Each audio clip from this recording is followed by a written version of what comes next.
And then it is safe to take up to 9,000 a day. Now, I'm not saying take 9,000 a day, but I have had patients take up to 9,000 milligrams or 9 grams per day.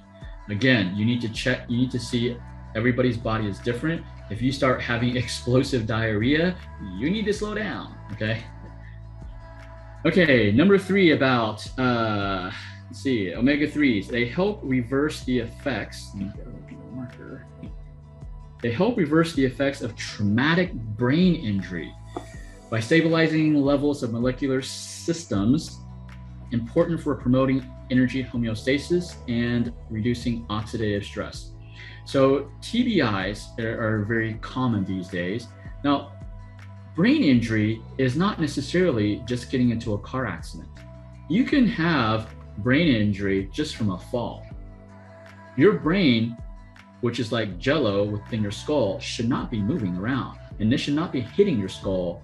You know, every time your brain jiggles around and hits your skull, like whiplash, that is causing a brain injury. It may be minor, but over time, if it doesn't heal within your brain, it becomes something more severe, right?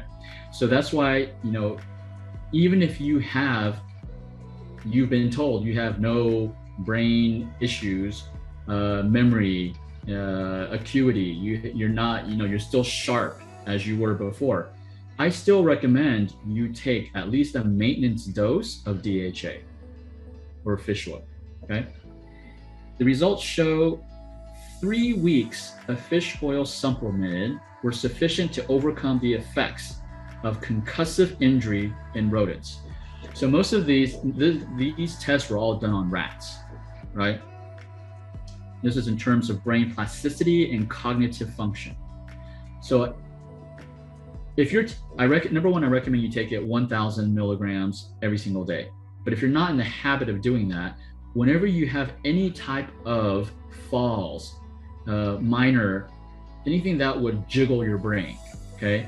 If you had a neck injury, whiplash, falling backwards, even if you hit your head, let's say you were in the kitchen, you left the kitchen cabinet door open and you bent down and you hit the back of your head. I'm pretty sure many of us have done that, okay?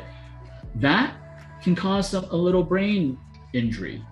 You need, in that, if you have any of those situations, I recommend you take some DHA, okay? All right, because of the human's body inefficiency in producing the DHA, it's extremely important for success of rehabilitation strategies of central nervous system injury, right? So everybody should just be taking it. And I'll just end with this. Omega-3s offer great neuroprotective potential to help counteract the effects of neurological injuries.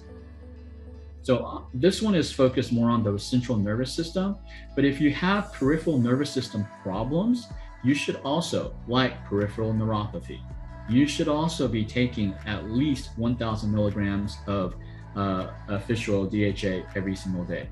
Neuropathy, we typically will do a fish oil that contains both DHA and EPA, because the EPA is more for the extremities, the peripheral nervous system. DHA is more for the central nervous system. Okay. If I speak too fast, just tell me to slow down and I'll slow down. Otherwise, I will go through this. Okay, the second nutrition that they found that helped the nervous system, central nervous system, was something called polyphenols. I'm sure every one of us have heard of this because it's been made very popular these days. Polyphenols, what are they? They're just chemical substances found in plants. So I'm glad y'all are growing some vegetables because you need lots of plants. 2 main polyphenols that affect the central nervous system: curcuminoids and flavonoids. And so as you can know, we probably heard of curcumin, right? It's found in the plant turmeric, however you pronounce it. The Cleveland Clinic recommends 5,000 milligrams twice per day. So again, it's 1 gram per day.